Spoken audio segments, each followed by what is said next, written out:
Oi pessoal, eu sou mentora aqui na Academia STEM, eu trabalho na área de comunicação, juntamente ao Gabriel, que é da comunicação, e do Pilar Excelência, e hoje é uma honra a gente estar aqui com o professor Léo Bruno, que compõe a grade de professores aqui do nosso projeto, e hoje a gente vai conversar com ele um pouco dessa longa trajetória que ele tem, né, na área da engenharia, na área da inovação. Seja muito bem-vindo, professor. Obrigado. Ainda é bom dia para todos, pelo menos aqui em Manaus. Estou aí à disposição para as suas perguntas, para tentar responder da melhor forma possível. O senhor pode começar fazendo uma apresentação assim, das coisas que o senhor faz atualmente, suas formações acadêmicas. Fazer um panorama. Um panorama geral. Bom, falando mais recentemente, né, eu sou graduado em Engenharia Mecânica. Eu tenho mestrado em Engenharia Mecânica, eu tenho complementação em Engenharia Aeronáutica, então eu sou mecânico e aeronáutico. Depois eu virei executivo e tive que me aperfeiçoar em gestão, então tenho um mestrado também em gestão e tenho um mestrado em comportamento organizacional com ênfase em, digamos assim, comportamento das empresas, a parte de cultura, liderança, gestão da mudança, coisas afins à parte comportamental. Devo continuar falando mais agora sobre minha experiência profissional também? Sim, professor. Então, do ponto de vista profissional, pessoal, eu comecei como estagiário da Ford no Brasil, né? Que hoje, infelizmente, restou pouco dela aqui, mas a parte de desenvolvimento de produtos ele tem grande parte aqui no Brasil. A produção é que saiu daqui praticamente toda. Mas eu comecei na Ford como estagiário, né? E depois eu virei trainee. Só trainee passa a ser, estagiário é bolsista, né? E o trainee passa a ser membro da empresa, alocado geralmente na área de recursos humanos da empresa. E aí fui adotado por um departamento lá na Ford que era a parte de produção, processo produtivo. Aí virei rato de fábrica, né? Você fica no meio da operação lá, que o melhor lugar para você nascer é no meio da operação, né? A parte nervosa da empresa. E aí eu fiquei um tempo como engenheiro de processo linha de montagem lá na Ford, no Grande São Paulo. Depois disso eu fui convidado para migrar para a empresa brasileira de aeronáutica, a Embraer, né? E mudei de área, saí da área de processo e fui para a área de cálculo estrutural de aeronaves, né? Área técnica. Daí a necessidade de eu ter que me complementar em engenharia aeronáutica lá no próprio ITA, né, do Centro Técnico Aeroespacial, do CTA, e eu cuidava lá na Embraer de ensaios para adquirir o certificado de tipo, né, do CTA, que no Brasil é quem faz certificação de aeronave. A aeronave diferencia-se de outros produtos, porque quem disse o avião pode ser produzido e vendido não é a própria empresa. Não é a Boeing que decide isso, não é a Airbus, não é a Embraer. É a entidade homologadora federal do país. Tá? Então você tem que provar para eles que o produto passa por todos os testes lá que simulam o uso real do produto em terra, em voo, né? Parte estaticamente falando, dinamicamente falando. Então eu cuidava da parte de ensaios estáticos dinâmicos em terra. E o pessoal já com características de pilotos e etc., faziam as outras verificações em voo. Tá? O avião não cai, né? Alguém o derruba, porque ele é todo cheio de redundância e todos os cuidados são tomados para que ele não crie problemas para os passageiros ao longo dos voos, né? Nem em terra nem no ar. Eu estava lá na Embraer, quando apareceu um grupo de pessoas do RH, Recursos Humanos, da Philips Mundial, né, holandesa, no Brasil, foram lá me procurar para me convidar para ser executivo, né, de uma multinacional. E eu aleguei que estranhava essa procura e esse fato de vir conversar comigo, né, porque eu falei, eu sou um tecnicão, nunca tive nem subordinado, né, eu antes mexia com automóvel, agora mexo com aeronaves, né? E a única coisa em comum entre aqui a Embraer e a divisão que vocês estão me convidando para ser executivo, que era a Valita, né? Que hoje também não é mais deles, pequenos eletrodomésticos. Eu falei, a única coisa em comum entre a Valita e a Embraer é a hélice, né? Porque lá vocês fazem ventilador e aqui é o turbo hélice, na época era turbo hélice. Mas eu topo o desafio, né? Sou alerta que eu sou um tecnicão. E aí acabei aceitando e virei executivo de multinacional. Fiquei 17 anos na Philips, né, do Brasil, e viajava muito, né? Porque a Philips atuava em 125 países, no mínimo com área comercial e no mais das vezes também com área industrial. Então era muito comum ter que sair para o mundo para participar de reuniões, para discutir assuntos diversos sobre produtos, sobre processo. E com essa história toda, eu acabei estando em 35 países, né, do planeta, que temos 18 no mundo, eu conheço 35. Não troco o Brasil por nenhum deles. Tá? Deixa eu deixar claro isso aqui. Povo igual ao Brasil e países com riquezas naturais e pessoais como nós temos aqui, ninguém tem. Tá? O único problema é que a gestão não é das mais brilhantes há décadas, né? Então a gente está numa situação de ter um baixo índice de desenvolvimento humano em relação aos grandes aí do mundo, né? E também um péssimo índice de Gini, que mensura a distribuição da riqueza no país. Tá? Nós conseguimos ser péssimos nisso aí, e aqui no meio norte, piores ainda. Né? O Brasil já é ruim, e aqui na Amazônia Ocidental nós ainda conseguimos ser pior. Aí a razão de eu ter o meu amor já antigo pela área amazônica, porque eu fiz o meu projeto Rondon, não sei se vocês já ouviram falar disso, projeto Rondon, que é comandado pelas Forças Armadas, né? Eu escolhi a Amazônia quando eu estava no 4º ou 5º ano da escola de engenharia, eu vim para a Amazônia e falei, vou conhecer meu país, que eu sou natural de Campinas, estado de São Paulo. O estado de São Paulo é praticamente a Europa, né? O próprio IDH lá, médio do estado, é bastante razoável, índice de Gini melhor do que o resto do país. E falei, bom, mas esse não é o meu país, né? O meu país está mais para o que eu vi aqui no Projeto Rondon do que o que eu vivia lá em São Paulo. Aí eu jurei por mim mesmo que assim que eu pudesse, eu viria dar minhas contribuições aqui na região. E de fato, quando eu tive a chance de vir para cá, essa chance ocorreu quando eu estava na Brastemp e aconteceu que tinha que montar aqui na Zona Franca uma fábrica de micro-ondas, porque micro-ondas e condicionadores de ar são os únicos 2 produtos da linha branca, né? Linha de geladeiras, frias, etc., que você tem incentivo aqui. E se você não estiver aqui, o seu preço fica 10% mais caro do que os outros que estão aqui. Então, não tem alternativa. Então, quando eles me convidaram para vir aqui montar a Brastemp da Amazônia, que hoje é o IRPO da Amazônia, que fica na Torquato aí, eu falei, ótimo, pode contar comigo. É tudo que eu queria na vida ir para a Amazônia mesmo. Aí vim para cá, montei com a minha equipe aí a Brastemp da Amazônia, que hoje é o IRPO da Amazônia, e como nós tínhamos contato com a Samsung, que não tinha fábrica no Brasil ainda, tinha um escritório central lá em São Paulo, eu acabei também tendo contato com eles, porque nós tivemos que comprar o projeto de produto e de processo do micro-ondas da Samsung, porque a Whirlpool, nossa detentora de tecnologia, não sabia nada de micro-ondas, ainda que a Whirlpool seja a 2ª maior do mundo depois da Electrolux sueca, né? Então esse contato aí com eles foi interessante, foi crescendo a confiança mútua, e chegou uma hora que eles decidiram vir para o Brasil com a parte de áudio e vídeo, né? Aí tinha que vir para Manaus, né? Porque senão não tem um incentivo e fica fora do mercado.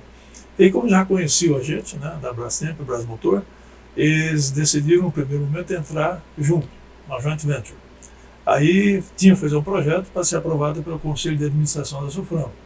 Aí fizemos o projeto a 4 mãos, eu era o responsável pelo projeto aqui pelo lado brasileiro e tinha os colegas lá coreanos pelo lado coreano. Tivemos um problema grave porque o ministro do Ministério da Indústria e Comércio da época, que era o Kamon Dessá, que reportava por Fernando Henrique Cardoso, era contra a entrada da Samsung no Brasil. Eles queriam a Samsung em São Paulo, e não aqui, mas por força do preço de venda tinha que ser aqui, né?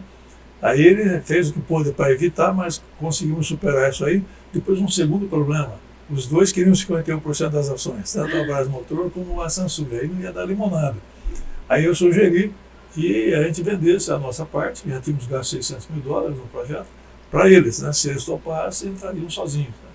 Aí oferecemos essa alternativa, eles avaliaram, falaram, ok, nós vamos entrar, vírgula, com uma condição. Não entendemos nada de Brasil em termos de área industrial, muito menos uma área de exceção que é Manaus. O senhor Léo Bruno tem que vir junto para nós aqui, ser o nosso primeiro vice-presidente industrial e montar a operação no Brasil. Falei, tá bom. Aí, todo mundo olhou pra Então minha é cara, isso. todo mundo olhou para minha cara, né? E bom, falei, vou ter minha terceira crise nacionalista. A primeira foi fazer o projeto Rondon, né, na Amazônia. A segunda foi sair da Ford e ir para a Embraer, que era desconhecida, né, porque a Ford era a segunda maior do mundo depois da GM naquela época. Aí falei, bom, vou ter minha terceira crise, não vou deixar de pôr a Samsung aqui, porque é uma multa, só para vocês terem uma ideia, a Samsung fatura no mundo hoje $500 bilhão. Uau. Só a nossa aqui, que emprega 10 mil pessoas, tem um prédio aí de desenvolvimento, que é antigo hotel nosso aí, de luxo, né? É a Cydia, né? Tem lá 1.000 pessoas ali dentro, 60% pesquisadores, e 10 mil pessoas empregadas na fábrica. Então, hoje, fatura R$30 bilhões ano. Tá? O maior faturamento do norte do Brasil. Passou a Honda. Né? Bem, passou bem a Honda. Enfim, Uau. foram as contribuições que eu até agora tenho conseguido dar aqui. No momento, inclusive, eu continuo dando minhas contribuições aqui. Eu fico aqui, também sou professor da escola de negócio chamada Fundação Dom Cabral, que é no grande Belo Horizonte, que está entre as 20 maiores e melhores do mundo. Tupiniquim, tá? A única da América Latina que está entre as 20 maiores e melhores do mundo, tá? Como escola de negócio, não é universidade. Enfim, sou professor lá também há 19 anos, né?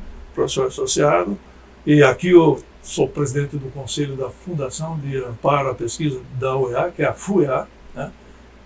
Esse FUEA é a Fundação Universitas de Estudos Amazônicos, não é UEA assim como é a universidade, mas é a entidade que presta apoio, né, aos projetos de pesquisa, como esse, por exemplo, o STEM, que entrou da Samsung. Olha que coincidência, a Samsung, o maior projeto nosso aqui é do próprio Samsung, e entrou via UEA, né?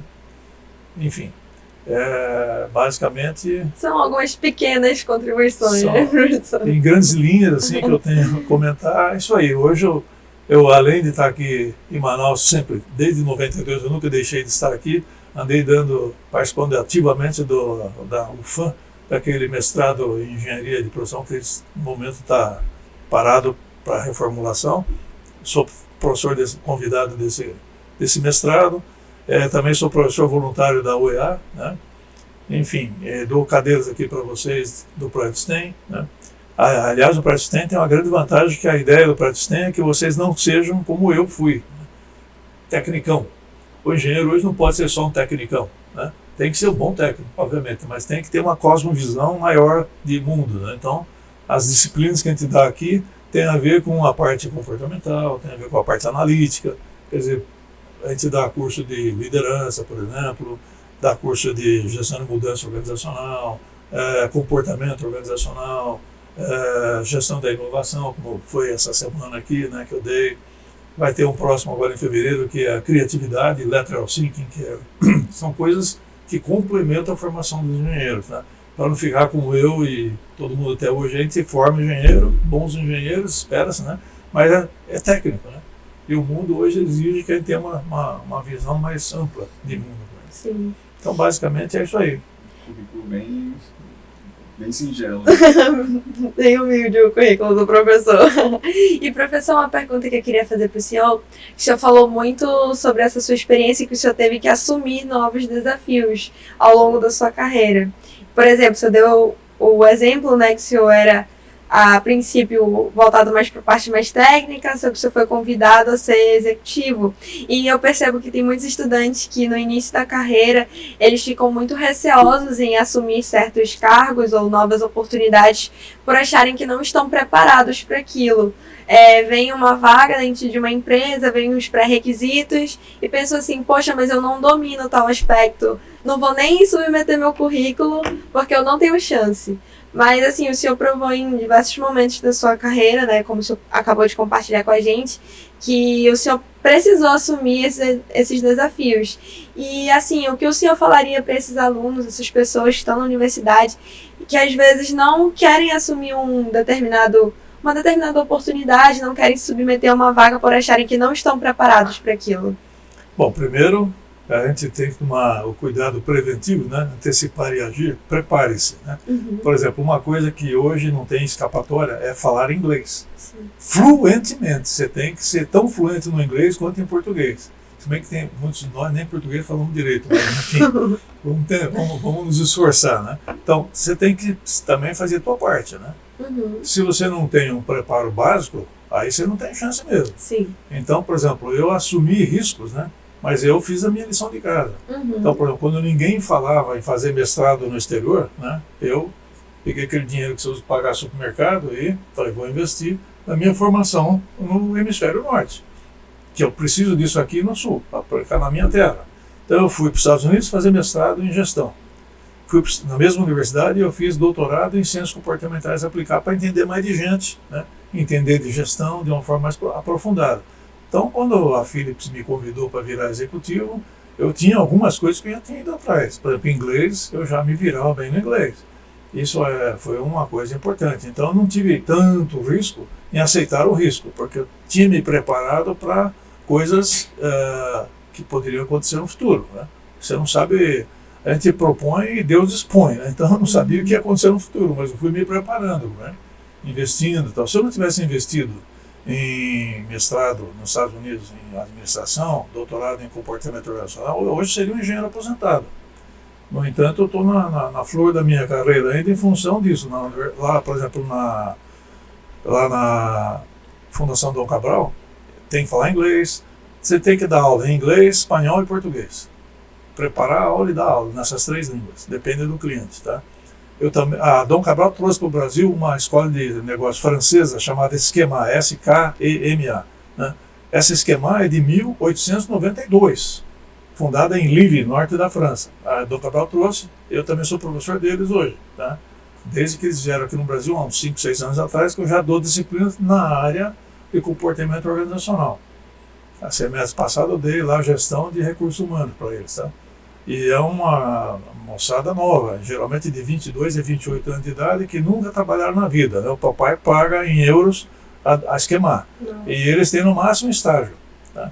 Então, você vai e transmite experiência de vida, não só acadêmica, mas de vida. Eu não gosto só de academia, eu gosto de academia e prática. Tá? Então, eu, por exemplo, na UFAM, orientei umas 30 dissertações, dos 10 anos que eu tive lá, que agora está parado o programa. Em 10 anos eu orientei 30 orientandos. Tá? E normalmente a minha cadeira era a única cadeira não técnica dentro do programa. Era justamente gestão e comportamento organizacional. E muita gente queria fazer a dissertação em cima de algum tema dentro disso. Então eu orientei 30, sendo um professor convidado, mais do que a maioria dos professores efetivos lá. Né? É porque a turma gostava do tema, né? Eu dava lá as aulas, a turma começava, opa, queria fazer em cima desse tema, daquele e tal. Né? Dentro do esquema aí de lidar com gestão e pessoas. Tá? Uau.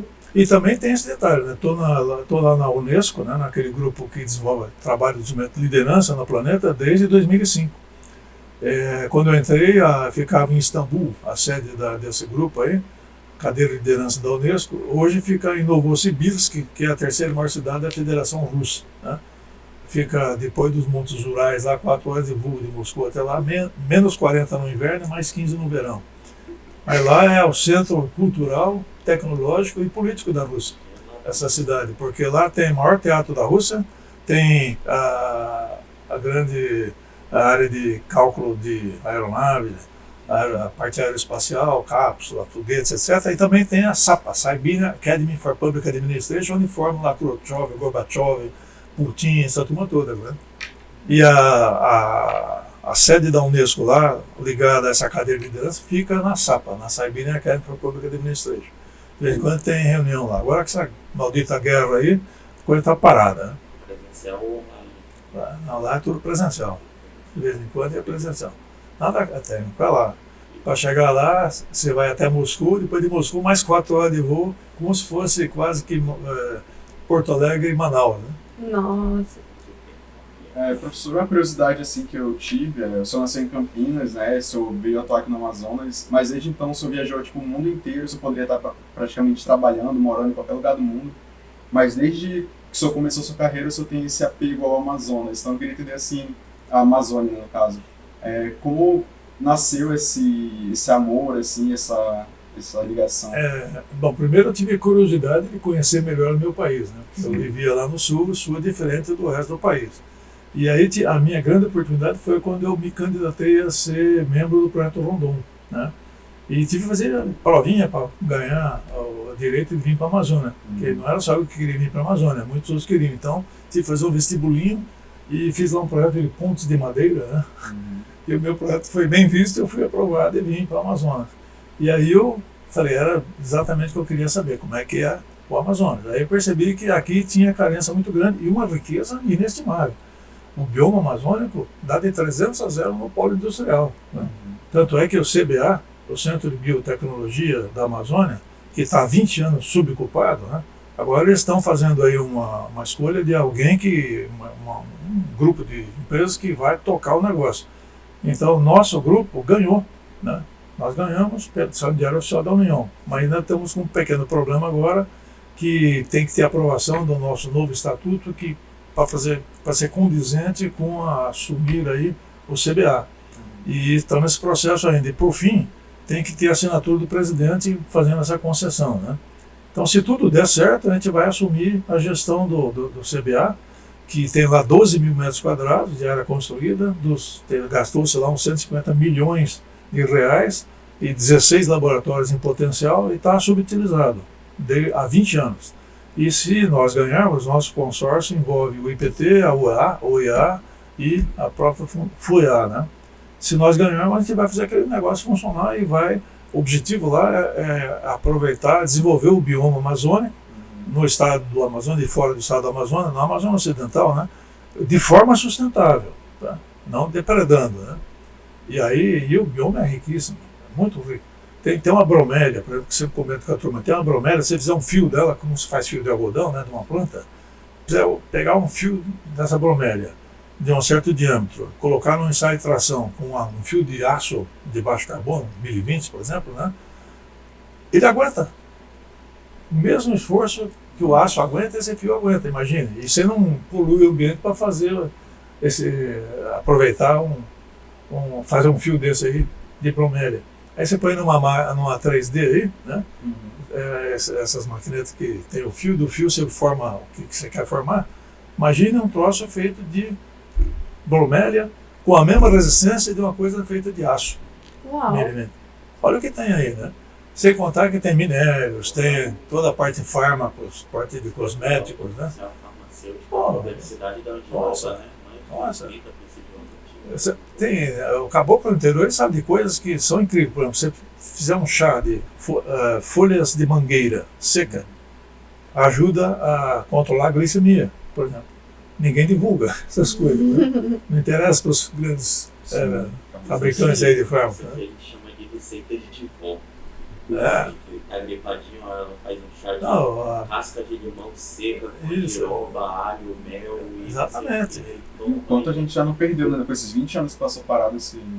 O CBA está há 20 anos subocupado. Tem lá uma mesa de gato pingado que são bolsistas ou da Fiocruz ou do Inmetro. E eles não têm nem CNPJ até hoje. Por enquanto, quem está fazendo a gestão ali, no que é possível, é a própria Suframa, né? Mas está parado o negócio.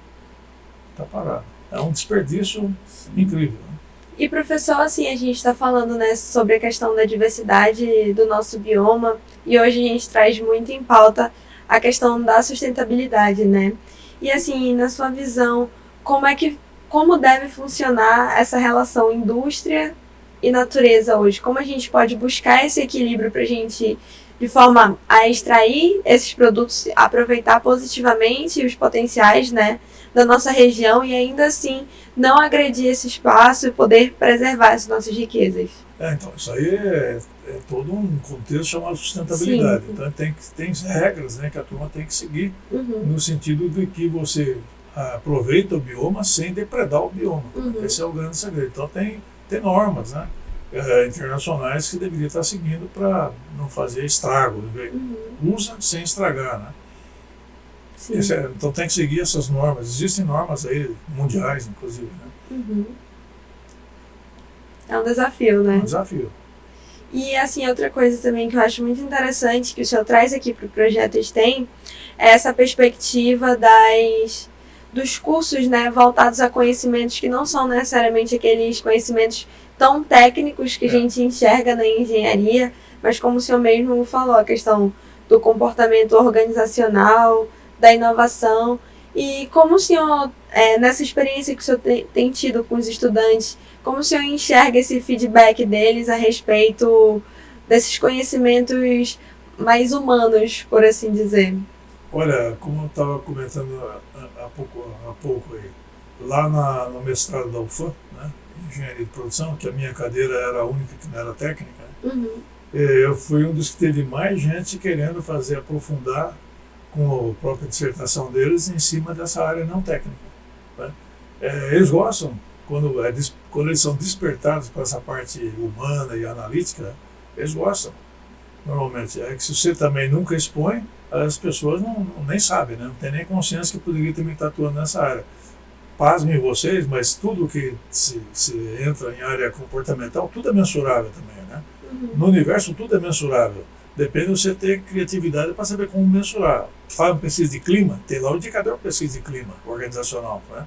Faz uma pesquisa de resiliência, né? Tem um instrumento que você desenvolve, aplica e você pode mensurar qual é o seu índice de resiliência. Né? E em cada um dos fatores que compõem essa resiliência, como é que você está em cada um deles, para você saber, tudo que você mensura, você pode melhorar. Então, em ciências comportamentais, praticamente tudo é mensurável. Né? Aí você pode melhorar também. Né? Aí mensurou, melhora. Inovação, por exemplo, ainda ontem estava dando aula aí para a turma, você tem um modelo de inovação voltado a agregar valor ao meio, à sociedade. Então tem um modelo. Modelos são todos, digamos assim, quando você pensa no modelo, eles são reducionistas. Então você tem uma coisa muito complexa, pega, por exemplo, liderança. Liderança é uma coisa complexa. Sim. O principal modelo de liderança que funciona, pela minha evidência, aliás, o único que eu conheço que funciona, é o modelo de liderança situacional do Paul Hurst e do Ken Blanchard, dois americanos, né? Por sinal foram professores meus lá nos Estados Unidos. O modelo deles, com 3 variáveis, eles desenvolvem liderança nas organizações e nas pessoas. 2 variáveis para verificar estilos do líder, né? E uma variável que é a contingencial, que é a que demanda o estilo. Então, quem comanda o show é o subordinado, o colaborador. Então, se ele tem baixa maturidade, ele vai exigir estilos correspondentes a essa baixa maturidade de um certo assunto. Ninguém tem uma maturidade média, você tem maturidade por assunto. Né? Então, você pode ter uma pessoa muito brilhante num certo aspecto e muito iniciante num outro. Sim. Por exemplo, nosso colega lá na Embraer, o Bismarck, um fantástico engenheiro, né? O negócio dele ele era um especialista em cálculo estrutural de aeronaves, que desde a década de 60 só se faz cálculo de aeronave usando mainframe de computador, quando ninguém no mundo civil aí sabia que computador também poderia um dia existir na nossa mão, né? O próprio iPhone ou alguma coisa similar ao iPhone é um mini computador, né? Aí isso aí tudo ninguém nem podia imaginar. Já naquela época você tinha que ter um software, através do software você calculava o avião. E tinha que usar uma tecnologia específica para cálculo de avião que chama-se elementos finitos, que hoje você usa para carro, para tudo, né? Mas naquele tempo era avião só que fazia. Esse colega agora ele já aposentou, era um expert em desenvolver esses softwares para cálculo de aeronave. A Embraer hoje é a terceira do mundo, depois da Boeing e da Airbus. Por quê? Os aviões da Embraer, eles são robustos e leves. Derruba a Boeing. Lembra que derrubou um Boeing aí de Manaus para o Rio de Janeiro? Um monte de pescador lá dentro. Os caras estavam vindo lá da Embraer com um avião pequeno, executivo, cortaram a barriga do Boeing com a pontinha da asinha lá, desceram no aeroporto mais próximo e o Boeing matou todo mundo, caiu no meio da selva. Né? Então, um avião robusto e leve. Qual é a vantagem disso? Custo operacional atraente. Por isso que a Embraer subiu, e hoje ela só perde em tamanho para a Boeing e para a Airbus. Matou a Bombardier canadense em 2006. Caramba! Então, tem esses detalhes. Né? Mais algum ponto? Ou está de bom tamanho? Mas eu fico bastante assim, gostaria de estimular o pessoal a, primeiro, ter uma grande confiança em si mesmo, sem ser vaidoso, né? Sem ser prepotente, mas confia no teu taco, né? Prepare-se para os desafios que vão aparecer ao longo da tua vida, né? Tem que fazer a nossa parte, né? Uma primeira coisa, hoje em dia, o inglês é esperanto do mundo moderno. Tem que falar inglês. Não tem, ler, escrever, falar, tem que se desinibir. No começo se tivesse um lugar assim, que tinha vários falando inglês, eu me inibia. Sim. Eu só falava o mínimo necessário o suficiente. Mas você tem que superar essas inibições. A língua inibe muito. O pessoal que faz curso aí na cidade, por exemplo, conheço algumas pessoas que se inibiam na sala de aula, porque tinha uns 2 ou 3 que já estavam mais avançadinhas, pronto, inibia os demais, não é? Tem que vencer essas inibições. O nosso maior inimigo somos nós mesmos, né? Tem que tomar cuidado com isso. Um ponto que o senhor toca, né, acredito que seja um diferencial, que é justamente essa parte, digamos, o senhor chegou assim, subiu sua carreira, escalou, então, acho que um diferencial foi justamente ter essa proatividade de aceitar desafios, né, de ter essa parte social mais desenvolvida mesmo antes de trabalhar isso já, né, acho que os engenheiros em si, eles têm muito receio, né, de lidar com gente. Isso, então acho que é um diferencial que acho que você concorda, né, que é um diferencial que a gente deve trabalhar. Saber lidar com gente, que por sinal é a coisa mais relevante dentro de qualquer organização, de qualquer tamanho, de qualquer segmento, é a gente. As organizações são tão diferenciadas quão diferenciadas são as pessoas que trabalham lá dentro. Então você tem que tomar muito cuidado quando você escolhe quem vai entrar, né? Porque um talento, você tem que atrair de talento, porque o talento vale por 2 ou 3, tá? Então você acaba minimizando gastos, né? A empresa, e você pode se dar o luxo de pagar mais per capita se você tiver uma empresa mais enxuta. Então eu sempre batalhei para pagar mais do que a média do mercado. Eu me não, média de mercado, não, que média de mercado? Eu quero puxar o mercado para o pessoal. Sabe que o chinês hoje ganha 3 vezes mais do que o nosso operador de produção, que há uns 10 anos atrás eles ganhavam menos? Uau. Por quê? Porque jogo de ganha-ganha, está crescendo, todo mundo tem que ganhar, né? Então, quando eu vinha com as minhas propostas aqui, montando uma empresa, eu vou pagar acima do médio do mercado, vou exigir segundo grau completo até do operador de produção, não é para ele ficar mais do que 4 anos sentadinho como operador de produção, ele tem que evoluir, né? Então, eu pedia segundo grau completo para sentar na linha de produção. Então, você está louco? Você não vai inaugurar essa fábrica nunca. Quando vim montar a Bracena na zona aqui, eu falei, você está convidado para o dia 1º de maio, feriado, e ver lá o mestrinho cortando a fita. Dia 1º de maio cortamos a fita. E eles falaram que você não vai ter funcionário, tinha fila de espera para entrar na Bracena da Amazônia. E nós dávamos bons benefícios, salário acima do médio de mercado. Pronto, jogo de ganha-ganha. Onde todo mundo ganha mais, ganha sempre. Esse é o segredo. A mesma coisa como nós montamos a Samsung aqui. Pagar acima do médio de mercado. Tinha que ficar explicando lá na Coreia por que ele estava fazendo isso e por que eu podia fazer isso, né? Porque a nossa produtividade era maior do que os concorrentes, né? Você treinava e desenvolvia o pessoal em bases contínuas, né? Então a minha turma era tinha talentos ali dentro, né? E a seleção era rigorosa, não entrava qualquer tupiniquim, assim, né? Com todo o respeito a todo mundo, mas a empresa não é uma entidade filantrópica. Uma coisa é entidade filantrópica, outra coisa é uma empresa que tem que ser enxuta, né? Senão você, em vez de ajudar, você prejudica a sociedade, vira um câncer, né? Inclusive, né, acho que o pessoal fala muito assim como piada, né, que lá na China o pessoal é explorado, recebe pouco, mas pelo visto não é a realidade, né? Não, já mudou isso aí. Uma curiosidade também que eu tive, o senhor mencionou talento. O que o senhor considera uma pessoa com talento? O que é o talento? Talento é gente que tem potencial. A minha melhor secretária aqui de Manaus, ela nunca imaginou na vida que ia ser secretária. Ela trabalhava na Amazon Explorer, né? Ticket de viagem, programas de viagem e tal, excursões.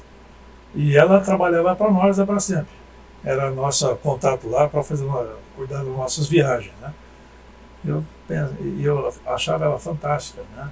De uma expedita, rápida, precisa, tal, nunca falhava nas coisas. Eu pensava comigo, essa seria uma boa pessoa para trazer para o time. Mas eu era amigo, né? Sou até hoje amigo do dono.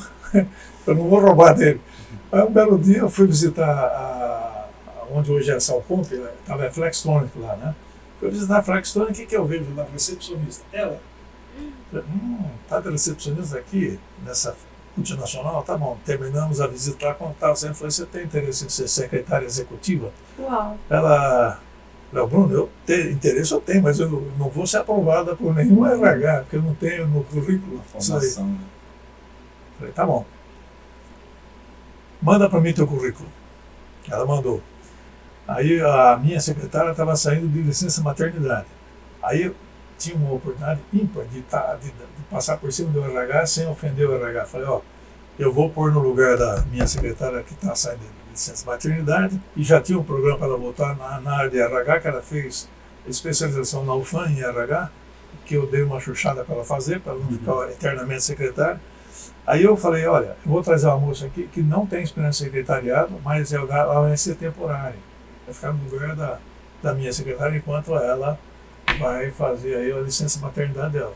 Rapaz, essa moça chegou lá, deu um show tão grande, ia ficar 3 meses só, que o pessoal de São Paulo queria levar para São Paulo, para ser secretária executiva lá. Ela tinha potencial, né? Potencial. Então, como o Einstein fala, a imaginação pesa mais do que os seus vários conhecimentos científicos. Sim. Aliás, ele criou a forma do universo sentado num sótão isolado lá, só imaginando o universo e transformando uma coisa física numa coisa analítica, como fez o Descartes, né? Quando percebeu que você corta o cone lá na horizontal e tira a tampinha, aquilo lá, uma circunferência dessa para 2 eixos x, y, ele ia te dar a forma da circunferência, y, forma de x, forma da circunferência. Cortasse em ângulo, forma da elipse. Cortasse em paralelo ao eixo principal, hipérbole, desculpe, a parábola. Então, e no século XVII, no meio do século XVII, ele percebeu esse tipo de relação físico com o imaginário, né? Isso aí mudou o mundo, né? Mudou o mundo. Hoje em dia você não teria lançamento de cápsulas espaciais se você não soubesse matemática analiticamente falando, né? Você não vai ter que, quero fazer isso aí, eu quero enxergar na munheca aí, esse tipo de... Não dá. Você tem que ter fórmulas matemáticas, algo que você usa conforme necessidade, né? Então foi um grande avanço para a humanidade quando alguém descobriu que o físico pode ser transformado em analítico, né? Isso aí metade do século XVII. Acho que é uma dica muito importante, né, para o pessoal que está aqui assistindo, porque eles já estão tendo técnico, mas que o talento é muito baseado assim, no conhecimento. Ele depende muito da imaginação, da nossa imaginação, do nosso querer, tem muita coisa que hoje para nós a gente usa, né, que foi alguém que imaginou e saiu do zero imaginando, né? A fórmula do universo aí que o Einstein bolou, 3 membros à esquerda e 1 membro à direita. Esses membros da esquerda têm a ver com velocidades, acelerações, trajetórias, e à direita, matéria e energia. O cara bolou isso aí do nada. Claro que ele era físico, né? Sim. Foi uma inspiração pentecostal que ele teve lá num sótão durante um inverno rigoroso. Então, eu acredito que isso tem muito a ver também com a gente tem potencial para diferentes coisas, mas encontrar quais desses potenciais a gente pode desenvolver, né? E às vezes alguém te dá um empurrãozinho também, sim, né? Sim, claro. Se eu não tivesse aparecido na vida dessa secretária, ela talvez hoje não fosse secretária. Hoje eu nem chamo ela de secretária, mas ela é assistente de diretoria hoje. Uau! E ganha muito mais do que uma secretária ganharia, né? Sim. E é isso, galera. Eu acho que hoje a gente teve uma troca extremamente positiva. Espero ter agregado algum valor. Com certeza! Uau! E é isso. Eu acho que a mensagem, né, que a gente pode passar hoje é que algo que eu vou ficar pensando por bastante tempo ainda é a questão dos nossos potenciais, dos nossos talentos.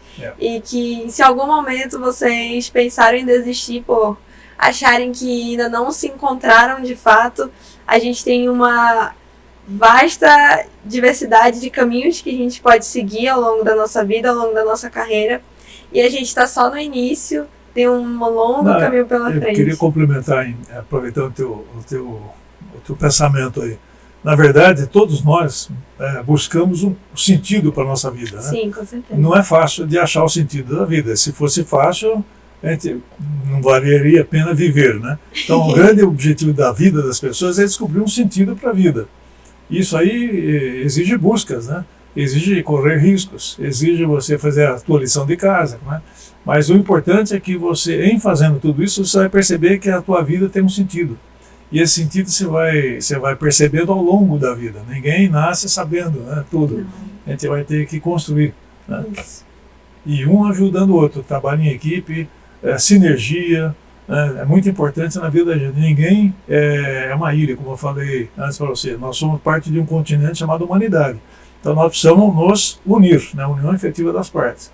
E, particularmente, estudar bem o que significam as virtudes. Em filosofia, você estuda as virtudes, né? Teologais, cardeais e seus derivados.